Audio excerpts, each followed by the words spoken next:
So when Facebook, on which an entire country like Australia essentially depends now, if you're in journalism or if you're just a private citizen, about how you communicate with people, about how you consume news, cuts off services because it decides that it doesn't like a law that's democratically enacted, that is really menacing to the prospect of Western democracy, that these companies are even more powerful in a lot of ways now than governments. I absolutely, to address your question, believe that it's extremely dangerous. And I found it very, very revealing when Facebook and Twitter united to remove Donald Trump from their platforms while he was still president. Governments from around the world, including ones that have no affection of any kind for Trump, including Angela Merkel in Germany, and the leftist President AMLO in Mexico, and various ministers of President Macron in France, vehemently objected and said this is incredibly dangerous with the power that these companies have in their hands. So even if you don't like Donald Trump, the ability of these private corporations that have no democratic accountability, no transparency requirements of any kind, can now remove from the internet, essentially, even the most powerful political leaders who are democratically elected, poses a grave threat to the vibrancy of democracy. Obviously, if they did it to Donald Trump, they could do it to Macron or AMLO or Bolsonaro or Angela Merkel or whichever leader they decide to do it to. I think that that reaction is grounded in the fear that democracies rightfully have of the unprecedented centralized power these companies have. Remember, it's not just their power doesn't just reside in their ability to control speech. It also resides in the amount of money that they have. They're the richest companies in the world in history, really, but also the amount of data that they possess about all of us and the way in which we think, the way we function, the way we make decisions, the way we shop, the way we buy, essentially everything. They know more about the citizenry than even the NSA and GCHQ, and they have none of the controls. Whenever the private sector harnesses that kind of power, it is natural for states to start thinking about how they themselves can grab hold of it and exploit it. And in the United States, for example, you do see basically a merger between the Democratic Party on the one hand and Silicon Valley monopolies on the other. Those monopolies funded the Biden campaign overwhelmingly. They gave enormous amounts of money to the Democratic Party, and the Democrats now in turn, who control many levers of government, can threaten these companies, as they're doing, to withdraw crucial legal protections or other regulatory maneuvers that could harm these companies or help them if they don't censor in accordance with the Democratic Party's interest. And that is absolutely what's taking place. So it's almost like we can't even really talk about the private sector or Silicon Valley over here and then the government over here, at least in the United States.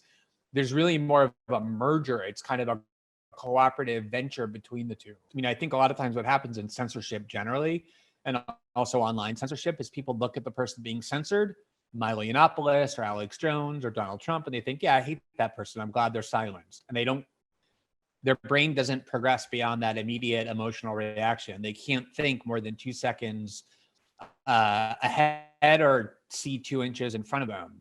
And that's what censors always count on, is they target in the first instance people who are widely hated so that everybody cheers and applauds. They say, of course, it's better if we don't have to hear from Milo or Alex Jones or Donald Trump, but they don't realize the precedent that they're setting.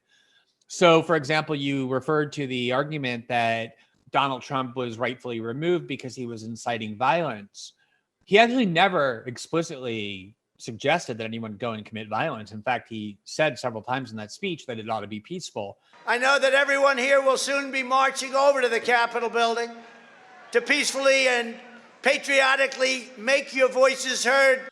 And the problem with this expansion of what incitement to violence means is it could essentially apply to anybody. For example, if you and I sit here for 15 minutes and talk about the threat that big tech poses to democratic values, someone listening in the audience may get really riled up, and they may go say, you know what, I'm going to go plant a bomb at Amazon warehouses or Facebook headquarters or Google laboratories. And then someone comes and says, oh, they were listening to you. You incited this. When in reality, we're just expressing our political opinions in forceful ways. So it's vital that we not expand what incitement to violence means beyond people actually advocating violence, which is something Donald Trump didn't do. Otherwise, any of us are subject to that censorship argument. They want to enact new laws, new war on terror laws. Essentially, what they want to do is they want to take the entire legal regime that was enacted in the wake of 9/11, that most people across the political spectrum 20 years later now agree were excessive, at least in some, if not most respects.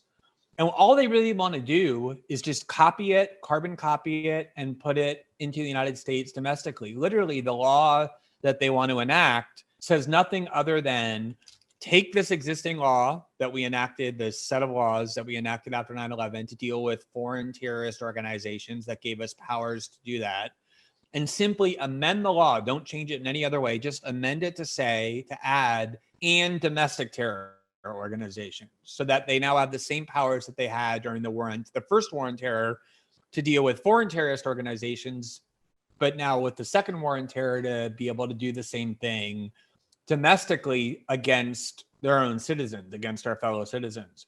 Even the insistence on calling what happened on January 6th an insurrection rather than a riot or a mob is very menacing, because there's no clean, agreed to, universally clear definition of insurrection, but it typically connotes a sustained, serious threat to the political order by a substantial faction within the society intent on using violence to subvert or overthrow the democratically elected government.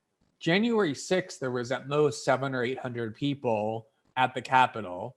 Not a single one of them brandished a gun inside the Capitol. Of the 5 people who were killed on that day or within that next 24 hours, all of them were Trump supporters, 2 of whom died, one of a heart attack, one of a stroke, a third one who was the crowd inadvertently trampled her when they were entering the Capitol. The fourth one was a Trump supporter who was shot in the neck at close range by an armed agent of the state, a police officer, and killed instantly, even though she was unarmed. And then the media said was beaten to death with a fire extinguisher, and we now know that was false.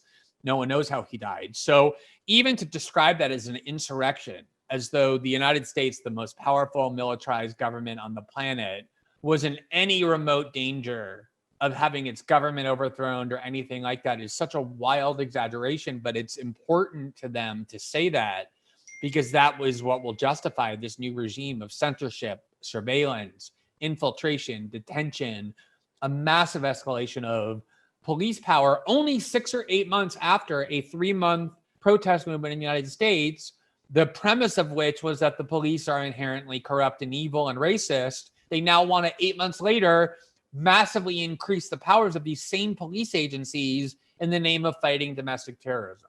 First of all, there's this whole obsession with Russia that didn't exist at all, or very little, back in 2013 and 2014 by virtue of the Democrats' weaponization of Russia as a way of explaining how they lost the 2016 election, to distract attention away from the destructive nature of their ideology of neoliberalism that has left, tens of millions of people across the country angry and distraught about their future, similar to how neoliberalism did that in the UK and caused people to turn to Brexit out of desperation and anger. And so this obsessive focus on Russia has convinced Americans that they're almost living through a second Cold War. And when you have people believing that they're facing this kind of grave threat from a foreign power, it becomes much more difficult to do reporting on national security agencies like the NSA or the CIA, because people believe that you're doing something evil by exposing them, because they believe these agencies are really crucial to keeping them safe against these foreign villains that they've been convinced want to end their way of life. I think one of the most important and significant episodes that has happened in the last, I would say, 5 to 6 years, is that in the lead up to the 2020 presidential election in the United States, the New York Post broke a story using clearly authentic material from the laptop of Joe Biden's son, Hunter, that revealed not just the business activities of him, the son, that were shady, but potential involvement on the part of Joe Biden. Exactly the kind of reporting that you would want media outlets doing in the lead up to an extremely important election about the front runner to win. And Twitter and Facebook united to ban that story from being discussed or posted on. So imagine if in 2013, the same thing had happened, if Twitter and Facebook had announced, and Google as well, that it would do everything possible to prevent any discussion of those Snowden documents. Obviously, the impact of the reporting would have been obliterated. And that's exactly what Twitter and Facebook did. They locked the New York Post out of the Twitter account. They banned any links from being spread on Twitter and Facebook. And they made that story basically disappear on the grounds that, based on the lie that it was Russian disinformation or that it was hacked, none of which was true. So I think you're right. That would absolutely be a very significant added obstacle to being able to do that reporting only 7 or 8 years later. Do you think that Donald Trump has caused these media outlets, whether it was The Intercept, the company that you co-founded, or whether it's The Guardian or The New York Times, do you think Donald Trump drove those people insane? Yeah, he broke all of their brains and caused them to... What actually happened was they kind of became carbon copies of him. It was like whatever they saw him doing, they spent so much of their time chasing after him and then deciding that the only way to stop him was essentially to play his game. And so by trying to become more and more like Trump, or whatever, or more accurately, what they perceived Trump to be, they completely transformed what they had been and what they said they believed in. So they claimed that Trump was completely untethered to the truth, had no principles, was willing to say or do anything to win. And these are all the things they decided that they were going to do in order to stop Trump that was justified. They actually got convinced, a lot of them did, that they were literally facing a second Hitler. I don't mean that like metaphorically. I mean like they really believe that this is our generation's Adolf Hitler.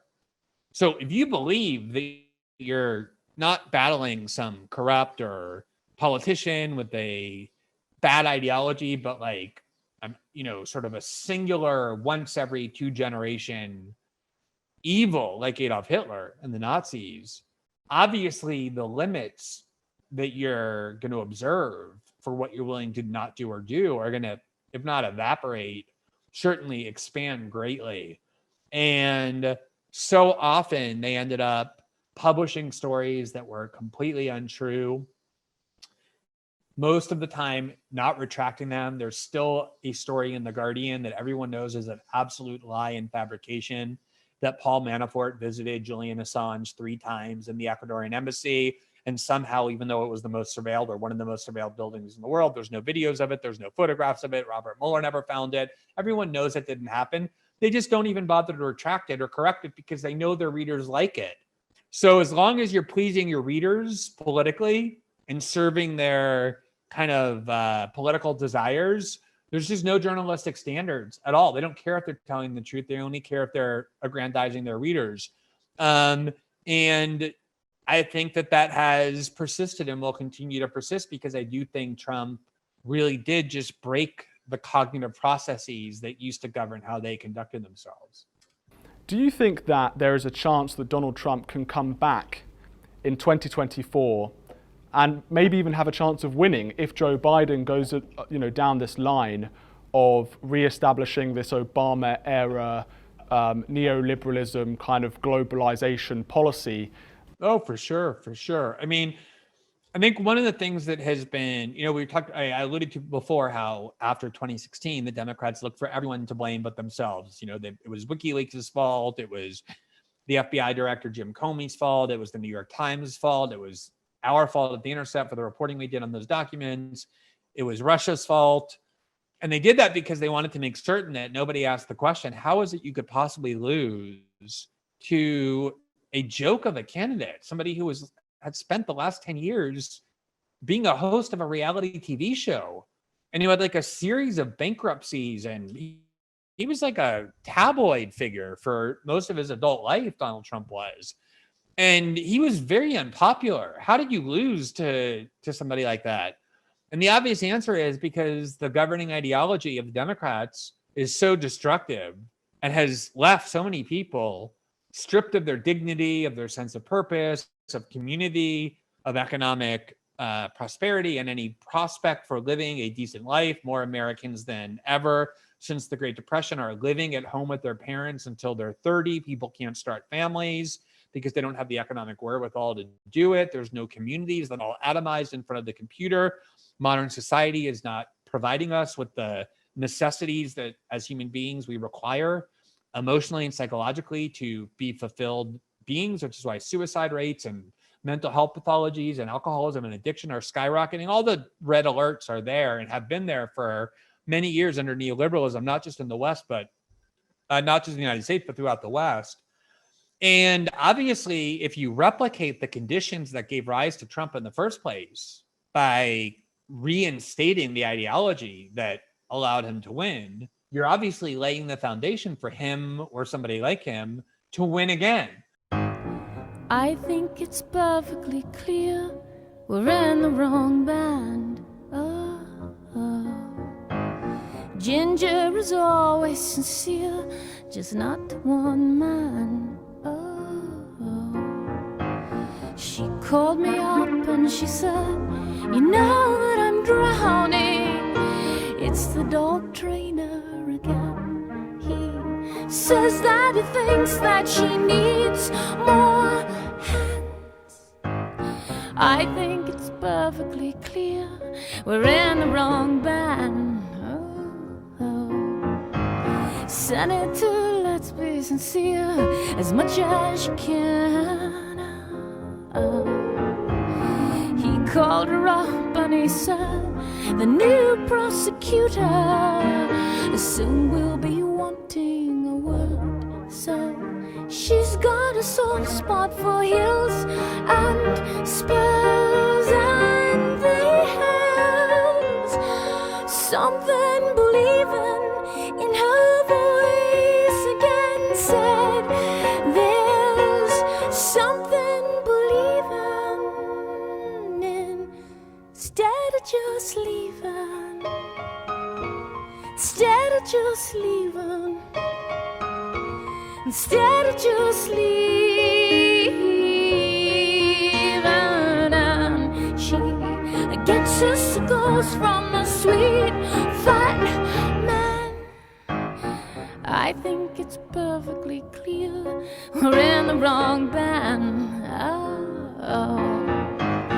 Heidi says she'll be sincere as much as she can.